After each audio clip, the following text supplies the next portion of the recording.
Welcome to the Food Bloggers Table. Pull up a chair for authentic conversations and actionable advice from fellow food bloggers and industry experts. I'm your host, Jen, and I create custom food blogs designed to earn top-tier ad income. Join us now at the table as we break bread and build brands. Why is Pinterest a food blogger's best friend? Pinterest has been sending phenomenal amounts of traffic to food blogs for as long as Pinterest has existed. Pinterest is an extremely visual platform, and food is an extremely visual niche. And if you ever were to think that it's not, then take a picture of warm day-old salad and put it right next to a picture of beautiful fresh crisp salad with croutons and bacon. It's visual. Your brain sees those pictures and it translates it into I want that or I don't want that. And the extra special thing about food is that while it has these beautiful images that communicate immediately with the audience, very, very often there's also a click intent on the other side of that beautiful image. Unlike, for example, on Facebook right now, there's these pictures of like really tiny houses that are viral or beautiful landscapes that are viral. You don't know if they're real. Maybe they're AI, maybe they're real. It doesn't actually matter because nobody cares where they are. They just want to see them. When it comes to food, people see it and then they think, I want to make that. And so it's a very accessible thing for the average person. Those beautiful landscapes, a very small percent of the population is going to think, I got to know where that is because I'm going there next week.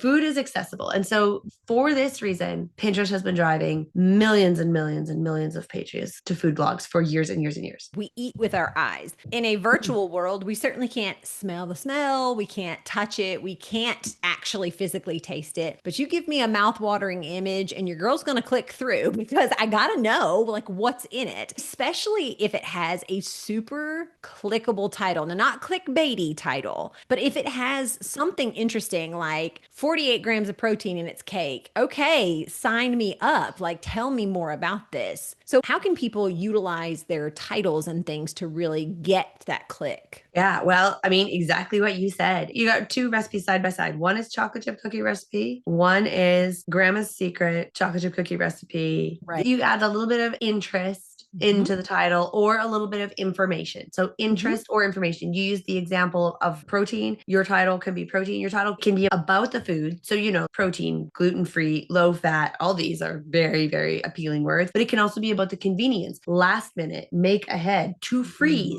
speak to whatever the situation the person is in. You can even do both. These can be high protein brownies to freeze for breakfast. And that's definitely going to get the click over because your person is looking for something specific on Pinterest, especially. You don't always know what the exact specific thing is that they're looking for because on Pinterest, unlike Google, you want to be as broad as you can while still being niche, if that makes sense. Yes. Okay, good. There's certainly a place for gluten-free, dairy-free, nut-free brownies. There's a place for that.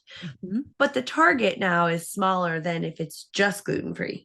And so if you kind of stick in the gluten-free spot, you might think you're making your target bigger by making it gluten-free, dairy-free, nut-free, but you're not. You're making it smaller. On Pinterest, you could either make your target bigger, just go like, okay, I'm just going to shoot at gluten-free. The fact that it's dairy-free and nut-free isn't going to bother anyone who wants it to be gluten-free. Right. You can kind of just shoot at that target, or you can level it up even higher and go, these are no guilt brownies because there's none of the guilty food in them. Now you're going to appeal. Some of these people don't even care if it has gluten. They'd still use it. Just the ingredients are probably healthier than the traditional ingredients. They're guilt-free brownies. So every time you can niche yourself out a little bit on Pinterest, I really find that that's beneficial. I don't remember what the question was, but I felt like that's what the answer was.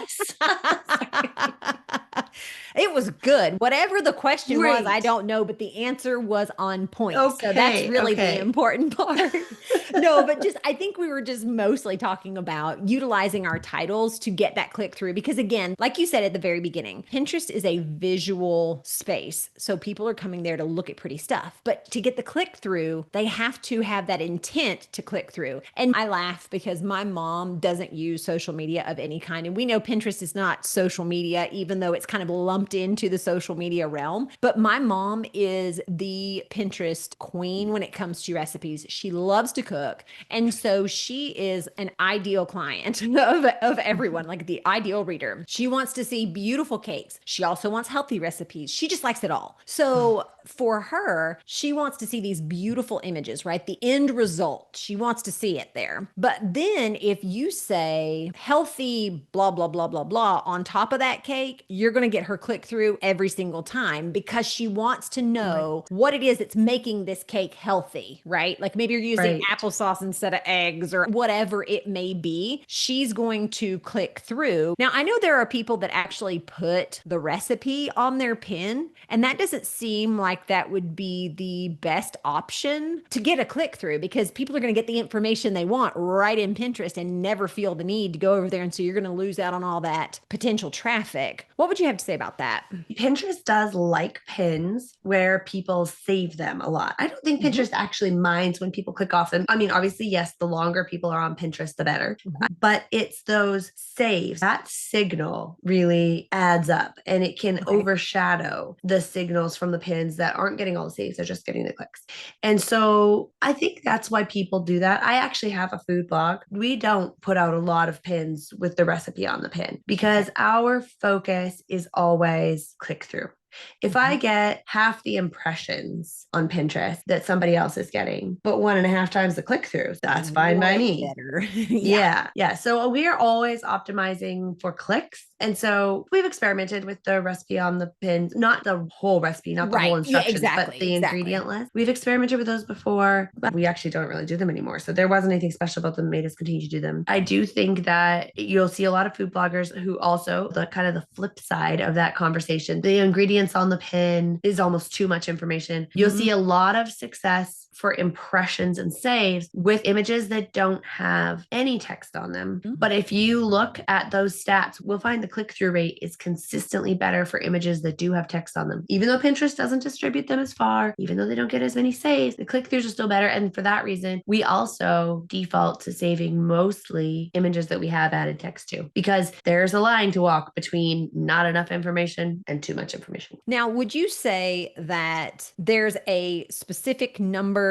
of pins that a person should have per recipe? I know one's better than none, two's better than one. Like, I know it's a spectrum, and I know there's not a perfect number, but if you could create a perfect number, that would be great for all of us that are listening. They would like a specific number. Is there a better number? No. Okay, I like that.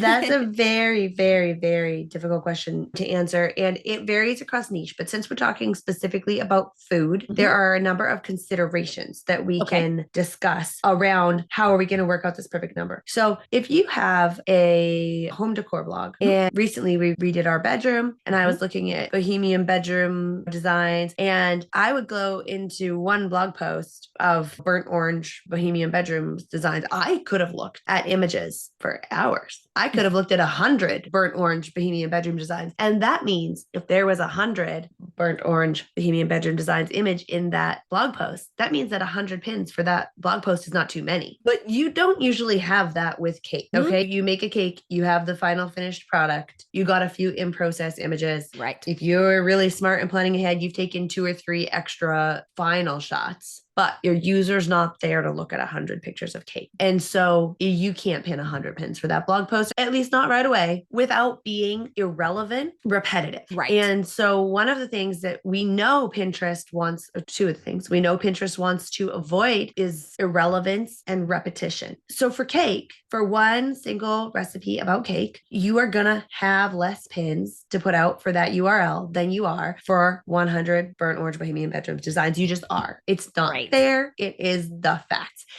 Now, there are ways that you can increase your number of pins. For example, if you have this cake and you've done 3 or 4 pins for it, because that's a reasonable number for even a single image blog post in my mind. If you have 15 other recipes about cake and you put them all together into the 15 best cake recipes. There you go. For Christmas. Okay. Now that blog post has 15 pins. And so you can increase your pins that way. But the number of pins per URL is really dependent dependent on what is appropriate for the URL. And then over time, we find that you can pin your strongest URLs more. So if your chocolate cake has done really, really, really well, and it's 6 months down the road, you can go ahead and add another 3, 4, 5 pins for that blog post to relevant boards. If your chocolate cake recipe flopped completely, sometimes I will pin it again 6 months down the road just to see like, oh, can I take another crack at this? And then if it doesn't do well that time, I will stop pinning that URL, because just adding more and more and more pins to a URL that Pinterest has already gone like, no, thank you, that's not going to help you. So not a specific number, but I hope a specific explanation of why there's no number. That all makes a lot of sense because, like you said, in 5 minutes, you've looked through 100 pictures, but also you don't feel like they're repetitive. Whereas cake, but why are we still looking at this cake? The one, yeah. Am I looking at the same exact picture? Did somebody just put this on here 52 times? I don't know what's happening. But one thing that I think would be a fun little twist on that might be when I work with a lot of my clients, we'll do custom blocks within their blog posts or their recipe posts or whatever you want to call them. And one of the things we talk a lot about are variations on a recipe. So I think if a person had several variations, they could make a pin for each variation that would be kind of cool. So that would be like, cupcakes out of your favorite cake recipe, or maybe it's the healthy version, like we talked about at the beginning of this episode, where it's like, okay, so now you can actually remove this, this, and this, or here's how you'd make it gluten-free. And so if you have a sort of subsection within the blog post relevant to a new twist on the pin, I think that would be a really neat way to kind of bring in more interest. 100%. And if you were a little bit like me and you didn't care if Google thought you were blasphemous, I would just duplicate that blog post and make the twist its own URL. So Google might not like this, but Pinterest loves unique URLs for the specific twist. So if you're going to make the gluten-free version of the same cake, Pinterest would love to see the URL gluten-free best chocolate cake. It is not a bad practice to do it inside one URL the way you described if the blogger is concerned with Google traffic and concerned with making those duplicate pages. That's an either or. I default to, I want the more URL for Pinterest. Thanks so much for tuning in to the Food Bloggers Table. I'm your host, Jennifer Holt, and I look forward to serving you in the next episode.